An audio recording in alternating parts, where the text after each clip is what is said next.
Niki wau mukadimah untuk nambahi imun kula lan panjenengan supaya kula lan panjenengan kuat menghadapi wabah pagebluk taun sing model kaya ngeten dan titipkan kula lan panjenengan Gusti Allah saniki terusaken ngajine walaupun yo sakit. Bismillahirrahmanirrahim. Amal ulumu asyariyatu faya al maksud fil bayan. Faya al maksud fil bayan faya mahmubatun kulluha. Niki pingenane diaturaken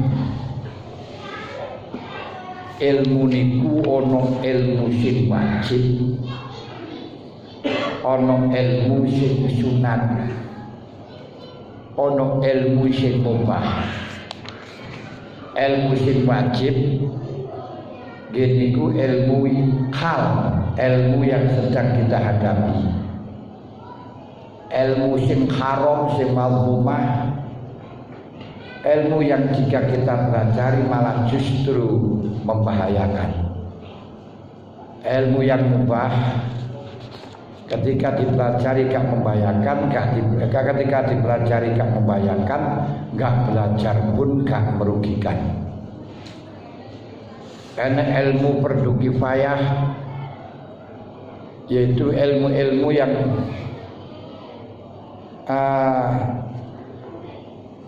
jarane fardu kifayah, jadi ilmu-ilmu yang dibutuhkan oleh orang umum, namun bisa dilakukan oleh sebagian. Lah, ilmu disandarkan pada fardu niku ono luru, ono ilmu syar'i, ono ghairu syar'i. Pingenane ngoten. Ono ilmu syar'i, ono ilmu ghairu syar'i. Lah ilmu syar'i niku nopo? Yang dimaksud ilmu syar'i niku ilmu yang diambil dari Nabi. Tidak bisa diketahui oleh akal. Niku ilmu syar'i. Niku mastufida minal anbiya shalawatullah alaihi wasallamu wala yursidul aqul ilai. Contohnya kaya ilmu itu, ilmu hisab, dan tidak bisa dengan cara tajribah. Tidak bisa tidak bisa diketahui oleh akal seperti ilmu hisab. Hisab kan kena loh di akal. Ya bukan ilmu yang bisa dilakukan dengan uji coba kayak dokter. Juga tidak bisa dihasilkan dengan mendengar begitu saja seperti bahasa. Bahasa kan cukup mendengar, kayak kelolaan panjenengan murep jarane murep kok ndi wis krungu teton apa jarane murep kan. Lek mangan jarane madang bareng napa ya sembuh ya ngono kae. Apa krungu-krungu ya ngono iku lah. Wis. Lajeng ilmu yang tidak termasuk syariat terbagi menjadi dua, ono kalane mahmud dipuji, ono kalane mubah. Sing mahmud sing dipuji niku hal yang untuk kemaslahatan amah, kemaslahatan urusan dan urusan dunia kaya kedokteran dan hisab. Ini terbagi dua menjadi ada yang fardu kifayah, ana sing afdol boten mawon. Sing fardu kifayah niku ilmu-ilmu yang tidak bisa dihindar di dalam kehidupan dunia seperti kedokteran. Jadi pasti dibutuhkan, hitung pasti dibutuhkan. Kok lek gak ngerti hitung nilai kita buruh tukang lan sak penunggalane niki piye lek mbayari ora hitung-hitungan. Lah sedangkan ilmu-ilmu yang dianggap keutamaan tapi bukan fardu, gini ku memperdalam ilmu hisab. Masih hitungan aljabar dijerok-jerokno. Nah niku api tapi mboten fardu. Bon. Lah sedangkan ilmu sing mazmum kaya ilmu sihir, jimat, sulapan, terus kecepatan tangan, nah ngoten niku mboten pareng, hipnotis barang mboten pareng. Anggo jimat barang napa. Lek sing mubah kaya ilmu-ilmu sing syair nyanyian tapi yang tidak sampai mengandung unsur-unsur yang tidak diizinkan oleh syariat.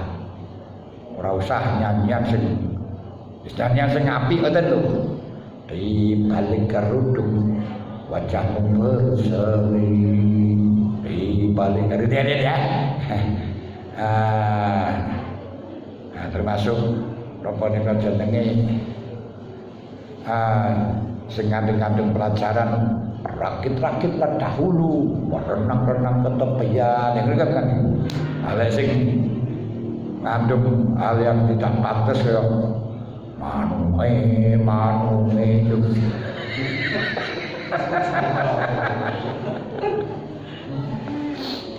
nasibe wong tuwek rabi prawane yen bengi nangis wae ya ngono yang ini ya kaya ora iso gawe anu maneh. Lah ilmu syariat yang nanti akan dibahasan dalam masalah ini itu semuanya mahmud, semuanya terpuji itu ilmu syariat. Hanya saja ini loh, hanya saja kadang-kadang belidru yang sebenarnya itu bukan syariat tapi dinyana syariat, diduga syariat. Padahal itu mumah. Di ilmu-ilmu yang diduga niku ilmu syariat tapi bukan ilmu syariat yang sebenarnya mazmumah. Jadi kayak bocah tiga ejak nyetrum ngono kae jarene ilmu hikmah. Dudu iku ilmu hikmah, Mbah. Ngono kowe jare ilmu hikmah mungkin ngono. Niku bahaya. Yang sehingga di dalam hal ini ilmu syariat dipandang ada yang diduga dengan syariat, ada yang tidak, sehingga terbagi menjadi dua. Ada kalanya ilmu syariat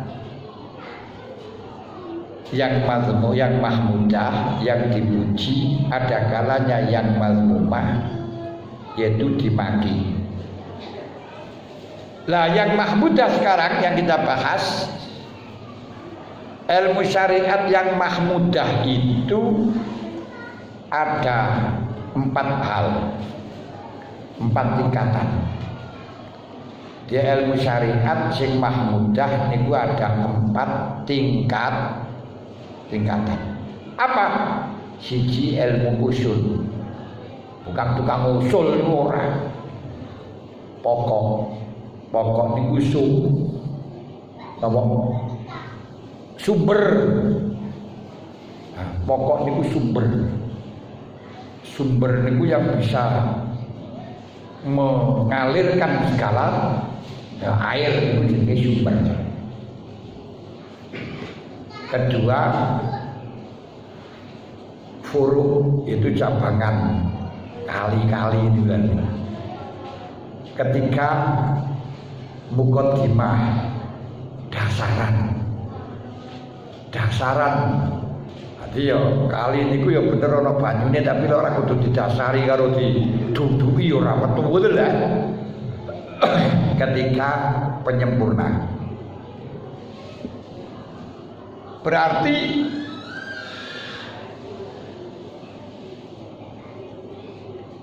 Faya arba'atu adrum, ilmu syariat yang dipuji. Ini sing harus kita tahu. Kadang-kadang pokok anake golek ilmu sudah dianggap senang. Mau anake belajar wis dianggap senang. Nah, belajar apa? Kudu diketahui. Jurusan sekolah apa? Oleh dadi apa? Kadang-kadang ya sekolah jurusan bubut, mari ngono ora bubut kaya apa ilang kabel ya.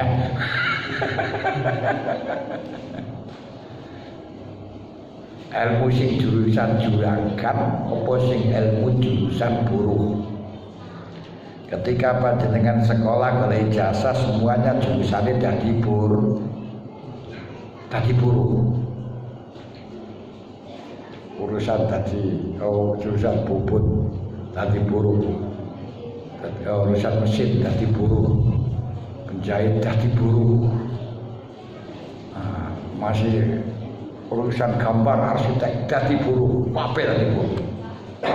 Ilmu agama tadi juragan. Tadi juragan. Berarti terserah panjenengan milih dadi juragan apa dadi buruh. Lah, berarti ana papat jadi ku siji napa? Usul, pokok musuh, sumbernya. Kedua, cabangan. Ketiga, dasaran.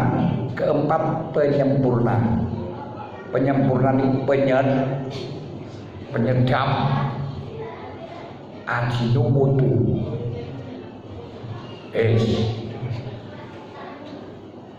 Ad-darbul awal al-usul. Macam yang pertama yaitu usul. Apa ilmu usul? Ilmu yang menjadi dasar kita. Ilmu yang menjadi dasarnya Ahlussunnah wal Jamaah.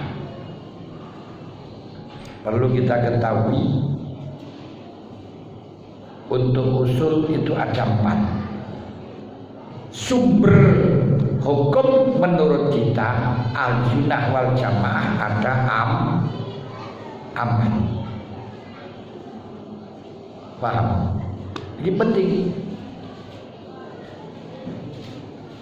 Dasar dari hukum kita, dasar dari akidah kita, dasar dari tasawuf kita, ini ada 4 pokok. Dasar itu sumber. Siji Al-Qur'an.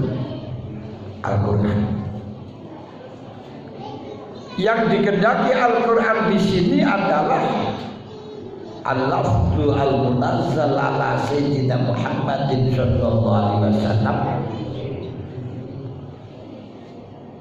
al-mujiz bi aksari suwarin minha al-mutahabbad tilawati. Lafaz-lafaz yang diturunkan oleh Allah Ta'ala terhadap Nabi Muhammad sallallahu alaihi wasallam yang bisa mengalahkan musuh hanya dengan surat yang paling pendek. Surat paling pendek itu apa? Kalau paling itu awal pinten ayat dulu 5 apa?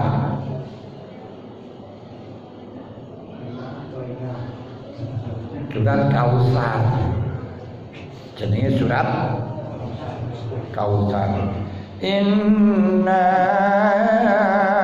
a'tainakal kautsar fasalli li rabbika wanhar inna syani'aka huwal abtar. Telung ayat paling cendek. Ini wong kafir kabeh sak dunya ditantang kenging gawe paling cendek ana sing iso. Wa in kuntum fi raibin mimma nazzalna ala abdina fa'tu bi suratin min mithli wa ad'u syuhada'akum min dunillahi in kuntum shadiqin. Kalau kamu masih meragukan Quran ini dari Allah Ta'ala, fa'tu bisuratin min misri, jajal gawe sak surat sing padha iki. Wa usyadakum, pangeran-pangeran orang-orang yang kau anggap Tuhanmu, yang kau kumpul lo jamroan gawe. Ikut syadiqin ketika kau bisa. Fa'ilam taf'alu wa lam taf'alu fatakun narun lati wa quduhan nas wal hijarah mu'iddat lil kafirin. Lek kuwi ora gudang atau memang tidak akan pernah gudang, lek durung gudang atau tidak akan pernah gudang, fatakun narun lati wa quduhan nas wal hijarah. Takutlah dengan api neraka yang kayu bakarnya dari manusia dan batu. Wa'iddat lil kafirin, yang disiapkan untuk orang-orang kafir. Ini yang dimaksudkan. Al-muta'abbad bitilawati, yang digunakan ibadah dengan cara baca. Makanya Al-Quran itu ketika dibaca walaupun gak paham, itu ibadah. Lah kita ngaji kitab beten iki gak oleh ganjaran dengan cara bacanya. Ganjaran ini ku pokok belajari ora krono macane. Ora talabul ilmi nilai Al-Qur'an mboten diwaca tok. Alif Lam Mim. Satu alif tok niku wis oleh ganjaran 10 kali lipat, lam 10 kali lipat, mim 10 kali lipat, piro bisa. Oleh ganjaran. Kedua, ini pertama Quran. Alias kitab nomor 2 wa sunnati rasulih. Sunnati Rasulillah sallallahu alaihi wasallam hadis. Sunnati Rasul itu meliputi dawuh Kanjeng Nabi, perbuatan Kanjeng Nabi, dan pengakuannya Rasulullah senajan to Kanjeng Nabi boten nglampahi. Niku telu. Dua hal Quran dan hadis niki masuk di dalam dawuh Kanjeng Nabi, taraktu amraini ma intamasak lan tadilu ba'dahuma abada, kitabullah wa sunnati Rasul. Ada dua hal yang ketika engkau berpegang teguh tidak akan pernah kepleset selama-lamanya. Ini ku kitab Allah dan kitab Rasul. Ini jawaban kita kami selaya jam anwar. Nomor 3 ijma'ul ummah, kesepakatan umat. Ketika kula lan panjenengan gak percaya karo ijma', Quran bisa dimaknani sak karepe dhewe. Contohnya aqimus sholata wa atuz zakata wa dzakaru ma'aqin. Aqim melaksanakan as-shalat. Iki amar al-aslu al-baro'ah, berarti gak wajib sholat, bisa. Atau yang dimaksud sholat itu yang penting zikir, eling nang pangeran, rono apa dawuh Allah. Aqimis shalat wa dzikri. Tapi kita tidak bisa memberi makna seenaknya saja dengan adanya ijma'us sahabah, di mana sahabat niku kabeh nglakoni salat lan ora salat juga jeneng dibakar. Ora salat jangankan gak salat gak jamaah Rasulullah kan dibakar rumahnya. Ini berarti salat wajib, maka aqimus salat niki dilalahnya wajib. Karena apa? Ijma'ul ulama. Bisa kita okrek-okrek maknane Quran, mung sing pinter-pinter nu Quran bisa dimodifikasi maknanya macam-macam, tapi kita nggak bisa karena dengan adanya ijma. Orang yang berbeda dengan ijma